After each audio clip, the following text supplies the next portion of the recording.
Ever since I was little, I wanted to be a model.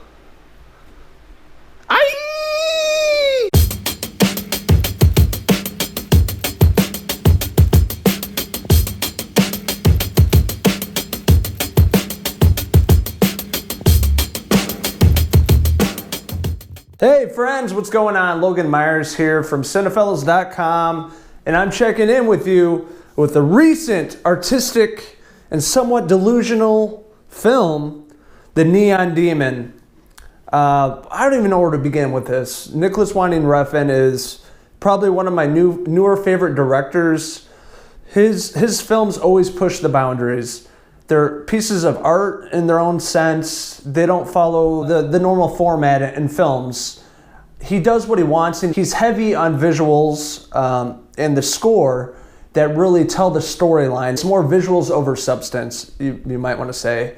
And that's why I really enjoy his films. You may be familiar with his work and Drive and Bronson and Only God Forgives, which was the last film he did with Ryan Gosling, which is kind of out there. Didn't really enjoy that much. The use of colors and set design and the cinematography, I mean, that's what he's known for. And his cinematography is beautiful in this film. And it really stands out compared to many films. And this is probably one of my favorite visual films of 2016 because it's so different and it's really appealing to me. Neon Demon has a great cast. Elle Fanning plays Jessie, the main character in the film. We have Jena Malone, Keanu Reeves, we have Christina Hendricks, we have Desmond Harrington. It just goes across the board and it's great. It's a great cast, all different roles that we've seen before. And essentially the premise of this film is a young small-town girl moves to LA to become a model, right? You know, there's always that story, the girl next door that had all the beauty, you know, that made it big. And essentially that's what Jessie does, or Elle Fanning does in this film. She moves, she's only 16 years old, she moves out to LA to become a professional model. In the beginning of the film, with, you know, showing Jessie at a photo shoot, and she's all bloody and beautiful, and looks like she's actually dead. I thought it was foreshadowing to the end of the film, but that's not the case. It's an actual photo shoot, and it's just dead silence. There's no dialogue, and just, you know, this guy taking pictures of her, you know, the camera light going off, and the color of the set, and this couch, and it's just really visually stimulating, and it's just colorful, and it's a really great start to the film, and kind of get, you know, an overall sense of what the film is going to be like. And Jessie meets up with her makeup artist in this photo shoot, which is played by Jena Malone. You're all familiar with Jena Malone. She's been in a ton of films, you know, some artsy pieces, some major motion pictures. She's really diverse in her acting, really. She can play a lot of different characters. And this character in particular is probably one of the most standout performances in the film. But when Jessie meets up with this makeup artist, you know, they kind of become friends, and Jena Malone's really infatuated with Jessie's beauty, her skin. She's like perfect. She's the first person that notices that, hey, Jessie's going to be big. You know, there's something special about her, and which leads into the rest of the film. And Jessie goes into this model agency, you know, with some of her photos that she shot already. And she talks to Christina Hendricks' character, which is the head of this agency, and Christina Hendricks basically is like, wow, you're really, really something, you know, there's something about you that's different, and no, she's going to be huge, you know, and sets her up with this, you know, huge photographer that was in town, and it really kind of pushes her career forward in the right direction. And we're introduced to the bigwig photographer played by Desmond Harrington. You may remember him from Dexter. And he just had an eerie vibe about him the whole film. He just didn't really talk a lot, and he was just always staring at the young Jessie and just like kind of eye fucking her. And he brings her on the shoot, and it's just like a close set, and just him and Elle Fanning, and it's just really creepy. Like, you didn't know if he was going to shoot her, rape her, or what the deal was, but it was just like really silence, and just her in front of the camera with this huge white backdrop and some paint, and it set this really creepy vibe, you know, from the beginning on until the end. As Jessie starts to do all these different photo shoots, people are starting to notice her.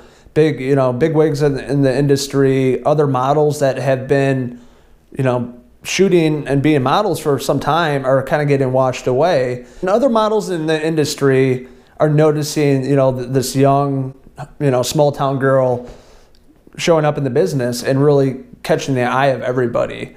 And they're jealous, and they're, kind of giving her the eye, and they're like, we're going to lose our jobs because I guess in modeling, what they say in the film is you hit your peak at 21, which you're still super young, but I guess if you don't make it by then, it's time to look for another career.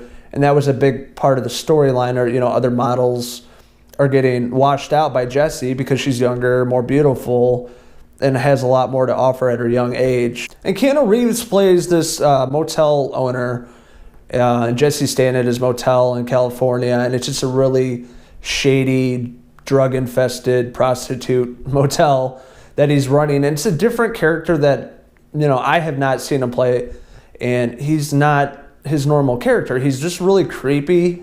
He's kind of angry, and he doesn't give a shit. He just gives a shit about his motel. He doesn't care who stays there. He doesn't care who's safe or not. He's just running his hotel and making sure he's getting his money. And you see, as, him being the hotel manager, he's keeping an eye on Jessie, and he has like a creepy vibe about him that you're not sure if he's going to, hurt her or what the deal is. And it takes you into some other dream sequences where he's involved, and you're like, what the fuck? This is fucked up. The first and second act of this film, it's just really slow, but it is a piece of art if you look at it. It's straight out of like Vogue magazine. It's just, there's not a lot of dialogue. There's not a lot of storyline. You just have to use the visuals of this film and the score to really drive you in, to make you understand what's going on. See, that's the thing with Refn, that he doesn't like telling you what's going on. He doesn't have that, in-your-face storyline, and this is what happens to this part. It's more of a slow drag, but he makes you think about it more. He brings in those tropes with the use of these other, elements of the camera work and the colors and the score and everything to really drive you, to get you to understand what he's going for. And as Elle Fanning's character really progresses in this film, from just moving to LA and becoming successful, she's getting on these huge photo shoots, and she's modeling at these fashion shows, and she's like the main focal point. And it's just really excellent because you kind of see her transform into a nobody to something huge really fast. And it really affects everyone around her that really are out to get her beauty. Or it brings in some really, really fucked up elements of cannibalism, some vampires with not being vampires, and probably the most traumatizing part of the film was necrophilia. Jena Malone's character really brought that to the film, and she was outstanding because she just tries something different in this film, and it throws you off because you don't expect these elements to be portrayed in The Neon Demon, but they are, and it kind of throws you off. And even the audience, there wasn't a huge audience at the film, but there's one guy that, was there sitting in front of us, and the whole scene with the necrophilia, he just leaves, The third act of the film is really where it picks up, and it was really probably my favorite part of the film because it actually shows the horror movie aspect to it.